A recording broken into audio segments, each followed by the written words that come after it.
Hello everyone, I hope you all are doing well, and today's topic is ratio and proportion. So this topic is requested by many students and they told me that they are facing some problems in this topic. So I am today going to discuss this topic in English and Hindi language. Okay, I will mix both the languages and describe this topic to you. Okay, if you have any doubt you can ask me after the completion of the video. Okay, so let's get started.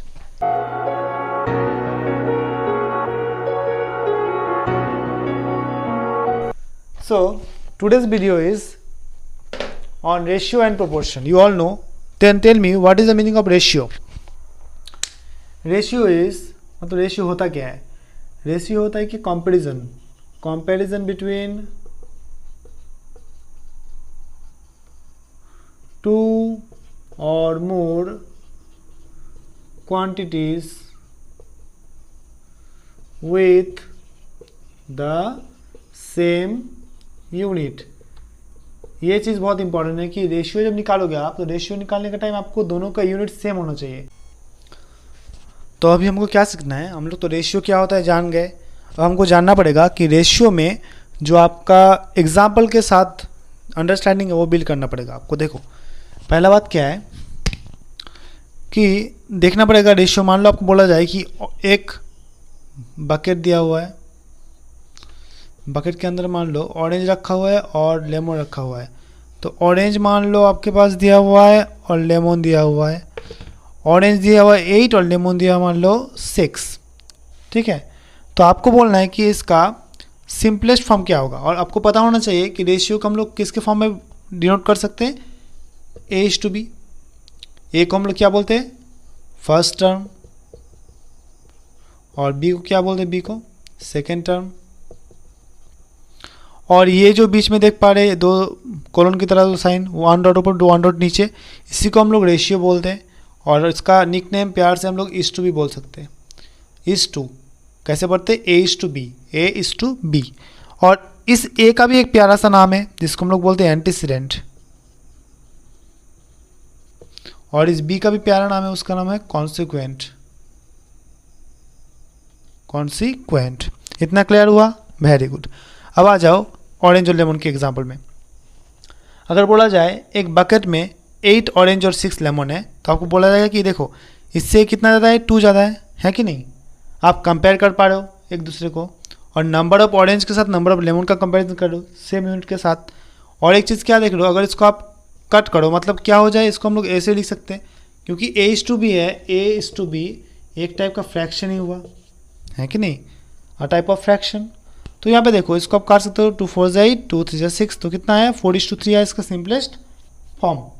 आपको अगर निकालना है sir, आपको मान लो ratio पता हो, ratio का importance क्या है. अगर रेशियो पता हो आपको तो रेशियो से आप number of orange number lemon निकाल सकते हो. मान लो ये दोनों नहीं पता आपको, और आपको total number of lemon plus orange पता है कितना है, 14 है. Total number of orange plus lemon कितना है, 14 है. आपके पास रेशियो पता है 4:3. तो आप क्या कर सकते हो, देखो रेशियो में 4 + 3 कितना होता है, आप यूनिट मान लो. 4 + 3 7 यूनिट हो गया. ये इक्वल्स टू कितना है 14. ये दोनों मिला के ना 14 बनेगा. अब देखो यू इक्वल्स टू क्या आ रहा है, यूनिट इक्वल्स टू क्या आ रहा है 14/7. जो काटोगे तो 2 मिलेगा.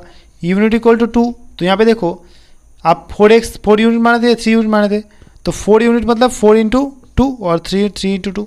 देखो घूम फिर के आपको 8:6 ही मिल रहा है. देखो पहले बड़ा मिल गया घुमा फिरा के. तो रेशियो का इंपॉर्टेंस बहुत. रेशियो चैप्टर अच्छे से सीख लोगे आप तो रेशियो का यूज़ आपका एज में होगा, एवरेज में होगा, परसेंटेज में होगा, सब कुछ में रेशियो का यूज़ है. रेशियो इसलिए बहुत ज़्यादा इंपॉर्टेंट चैप्टर होता है आप लोग के लिए. ओके, सो देखो आपको यहाँ पे एंटीसीडेंट कॉन्सिक्वेंस सब सीखने को मिला. अब आगे बढ़ते हैं, और भी बहुत कुछ सीखने को हमारे पास है.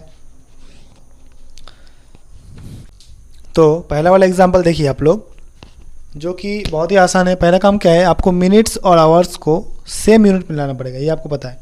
तो देखिए यहाँ पे हमको सबसे आसान होता है जब हम दोनों को छोटे यूनिट में लाएंगे. तो यहाँ पे 20 मिनट्स है, रहने दीजिए 20 मिनट्स. और ये 2 आवर्स को लिखते हैं 2 × 60 मिनट्स. तो हम लोग का आता है 20:120. तो देखियो यहाँ पर ध्यान से देखियो, मिनट और मिनट दोनों में कैंसिल आउट हो रहा है यूनिट.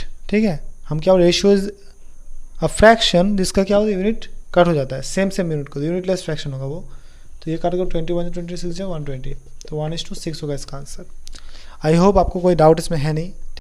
तो ये आपका पहला क्वेश्चन है, आपको करना है इसको सॉल्व। ठीक है, देखिए इसमें पहले हम बेसिक अप्रोच से करेंगे, फिर आपको हम इसका शॉर्ट ट्रिक बताएंगे। ठीक है, तो सीखते जाइए।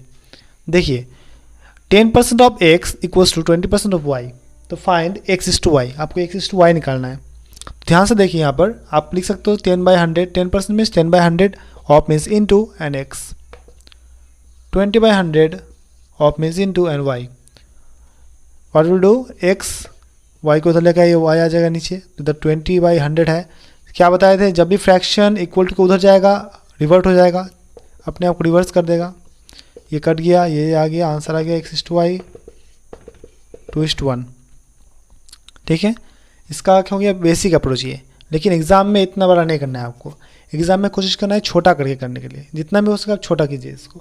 देखिए एग्जाम में कितना हो जाएगा आपका, ये दिया हुआ है 10% of x 20% of y। Simple, यहाँ पे ऑफ है, दोनों साइड में ऑफ है, तो दोनों साइड में ऑफ को काट दीजिए। यहाँ से परसेंट कैंसिल आउट हो गया, 0 कैंसिल आउट हो गया।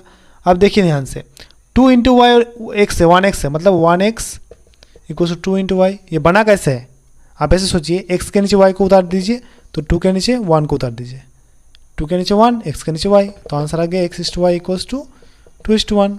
एक मैथ को करने का बहुत सारा प्रोसेस है, बहुत सारा मेथड है, आप कोई भी मेथड से कर सकते हो। ठीक है, आपका आंसर सेम ही आएगा। समझ में आया बात, तो ये आप अप्लाई कर सकते हो। चलो नेक्स्ट मैथ देखिए, अभी हमको जानना पड़ेगा इस मैथ्स को सॉल्व करने के लिए प्रोपोर्शन का कॉन्सेप्ट। रेशियो का तो पता है आपको, प्रोपोर्शन क्या होता है, प्रोपोर्शन मीन्स इक्वालिटी ऑफ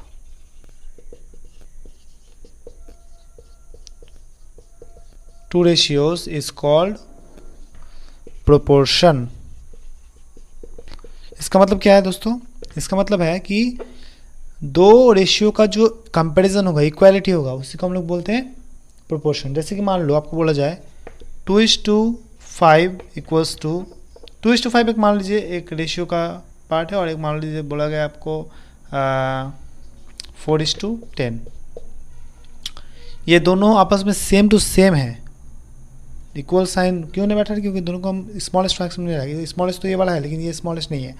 इसको काटिए 2 से, देखिए घूम फिर के 2:5 ही आ रहा है, मतलब दोनों रेशियो का इक्वल बीच में आ रहा है, इसीलिए इसको बोलते हैं प्रोपोर्शन। इसका मतलब क्या होता है, आपको अगर सिंपल एक हम लॉजिक समझाए, मान लीजिए A:B, A B C और D 4 नंबर है। ठीक है, पॉजिटिव नंबर है, सब चारों के चारों पॉजिटिव नंबर होने चाहिए। चारों नंबर के बीच में एक रिलेशन फाइंड करना है आपको। मान लीजिए बोला कि A:B और C:D, तो ऐसा होना चाहिए, अगर A:B इक्वल टू C:D हो तो ये वाला चारों को हम लोग बोल सकते हैं प्रोपोर्शन में है, दोनों रेशियो प्रोपोर्शन में आपस में। पहला वाला टर्म देख पा रही है, पहला वाला टर्म और लास्ट वाला टर्म, ये दोनों को हम लोग बोलते हैं एक्सट्रीम। और जो बीच वाला टर्म है इसको बोलते हैं मीन। तो अगर दो रेशियो दिया जाए आपको, मान लो बोला गया 2:5 और 3:7, ये दोनों के इक्वल है आपस में, अगर इक्वल है तो प्रूव करके दिखाओ। तो इसको दिखाने के लिए आपको क्या करना है, इसको दिखाने के लिए आपको सिंपल एक फॉर्मूला को याद रखना है। जैसे कि यहाँ पे देखिए, फॉर्मूला नहीं रखो तो अभी बेसिक से हो जाता है, इसको याद रखिए, product of extremes equals to product of means. अभी आता कैसे, इसका मतलब क्या है सर, इसका मतलब ये है कि ये दोनों का मल्टीप्लिकेशन और ये दोनों का मल्टीप्लिकेशन जो इक्वल होगा आपस में, तभी हम बोल सकते हैं वो क्या है, आपस में प्रोपोर्शन में है। जैसे कि A/B इक्वल्स टू C/D, देखिए यहाँ पर देख पा रहे हैं A और D का मल्टीप्लिकेशन, B और C का मल्टीप्लिकेशन। तो उसी तरह से यहाँ पर 2/5 और 3/7, अगर ऐसा हो कि ये दोनों का मल्टीप्लिकेशन सेम हो तो दोनों प्रोपोर्शन में है, अगर ना हो तो नहीं है। तो देखिए 2 और 7 को मल्टीप्लाई करते हैं 14 हो रहा है, और ये 5 और 3 15, मतलब आपस में इक्वल नहीं है दोनों। That means 2:5 and 3:7 are not in proportion. इतना क्लियर हुआ बात, ठीक है। तो चलो इसी लॉजिक को हम लोग काम लगाते हैं। इसको करने का बहुत सारा तरीका भी है, छोटा छोटा तरीका, वो भी आप फॉलो कर सकते हो। एक मिनट,